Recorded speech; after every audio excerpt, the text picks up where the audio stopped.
Wow, what a weekend it was down in Hamilton. The 2023 New Zealand Darts Masters is done and dusted. It is comes and goes just like that. It is a 2-day event, but it is such an awesome time of the year. In my opinion though, this year's was the best New Zealand Darts Masters we have had since it first came down here in 2015.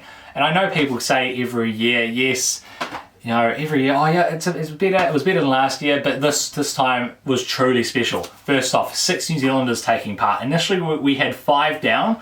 We had Ben Robb, we had Caden Milne, we had Hopai Puha, we had Darren Herawini, and we had Johnny Tata. But Johnny Clayton had to withdraw. In comes Warren Parry. That makes it 6. That is automatically a good New Zealand lineup. That is a great representation of New Zealand darts, those 6 players there. But heading into the event, there was actually quite a few people tipping some Kiwis to do some damage. Might have not been the Kiwis that actually did the damage that people were anticipating, but we had 2 New Zealanders win. Yes, we had 2 New Zealanders win. Firstly, we had Hopai Puha. He beat Dimitri Vandenberg. He becomes the first New Zealander to win 2 World Series events, because don't forget, he beat Johnny Clayton in Brisbane last year. And then we had Johnny Tata, the Wellington truck driver, the man that ended up making global headlines because he beat 2-time world champion Peter Snakebite Wright in his televised debut. How cool was that? 2 Kiwis getting the damage done in Hamilton.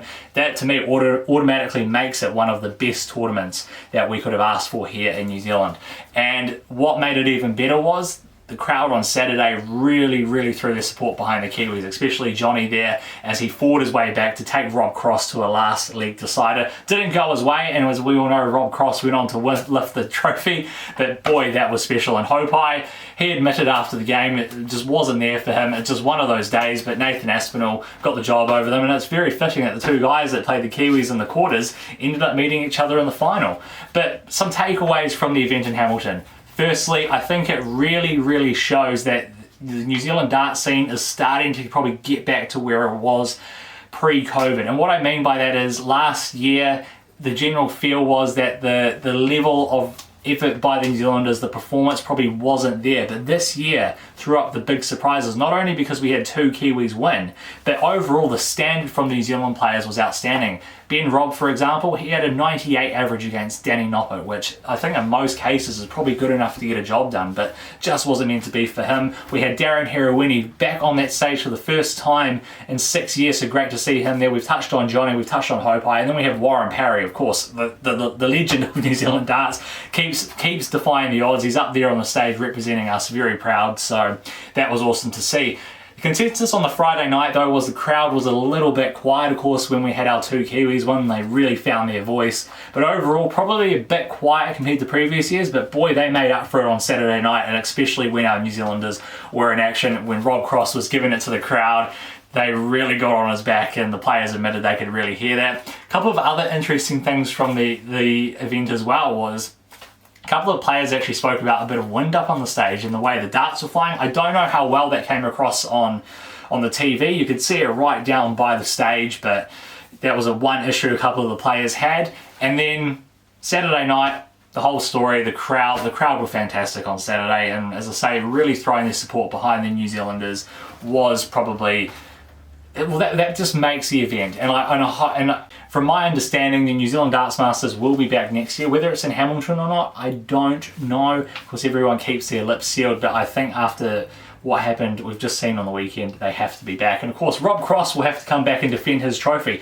How cool was that to see Rob Cross win? We had a few Kiwis with the upsets, but I don't think many people would have probably picked Rob Cross to get the job done against Nathan Aspinall. I think both players really played their final in the semi-finals. Rob Cross had to do Rob Cross things and play outstanding to get the job done there, and Nathan Aspinall had his best ever average in a TV performance to get past Michael Smith. In the final, Nathan really raced away.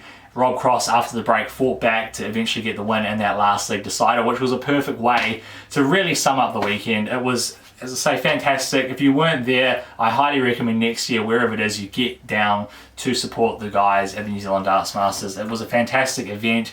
Behind the scenes, everyone was usually as cheerful as usually are. Lots of the players very friendly and having a chat before the game. And after some of the matches as well, posing for some photos, and just overall great event. So I'm very pleased with the way the New Zealand Darts Masters went. I think probably based on how the whole tournament played out, Rob Cross, yeah, I think Rob Cross was probably a worthy winner, and then he beat the defending champion Gerwyn Price to reach the final, and then he really had to play some awesome stuff to get over the line. But great to see him back. He was last here in 2019, along with quite a few of the other players as well, and other members of the PDC backroom staff. So congratulations, Rob Cross. He adds that World Series to his list. But we have to be honest, the story of the weekend, Johnny Tata. Fantastic, absolutely brilliant. Not many people knew about Johnny heading into the event, and when he was running against a two-time world champion, probably a lot of people going, oh, Peter, I should get this done. But it was absolutely incredible. As the match was building and it was getting closer and closer to the finish line, I was like, oh, this is going to be huge. And Johnny was absolutely fantastic. And then his effort against Rob Cross, we touched on it before, but the way to fight back against a former world champion like Rob, to force it to the last leg decider, absolutely fantastic. But that is a wrap of the New Zealand Darts Masters. I said the real history-making New Zealand Darts Masters, I should say. 2 Kiwis through to the quarterfinals, never been done. Hopai Puha, first New Zealander to win 2 World Series events, which is really cool. It's a very small roll of honour of New Zealanders who have actually won on the New Zealand, or on the World Series stage, I should say at all. Can we go back to 2013, 2014 when Warren Barry beat Michael Van Gerwen, and that was really cool. We had Ben Robb, of course, win down in Hamilton. The first year in 2019 had Mark Graf winning as well, and joining a whole list of other New Zealanders that have done the job. So until next year, hopefully New Zealand Darts Masters will be back, but this weekend the World Series continues in Wollongong. Just one New Zealander competing, and that is John Hurring. So John Hurring last played on a World Series event in 2018 where he actually had a dart to beat Rob Cross. This whole episode's been a lot about Rob Cross, hasn't it? But he is the champion. So it'll be very interesting. Hopefully John goes well. But the other thing the players spoke about as well was the fact that New Zealand was the first stop. Usually New Zealand's at the back end, that's the last one, but they're only here for 2 weeks this year. New Zealand's usually after Australia, but they were here first, and there was lots of talk about jet lag as well. I think a few of the players were probably feeling that a little bit, especially on night 1, but they really found their form on night 2. Lots of 180s, lots of high averages, better finishing, but overall great tournament, and we have to end it. Congratulations to Hopai and Johnny. Fantastic wins, and hopefully those serve you guys in good stead for the rest of the year.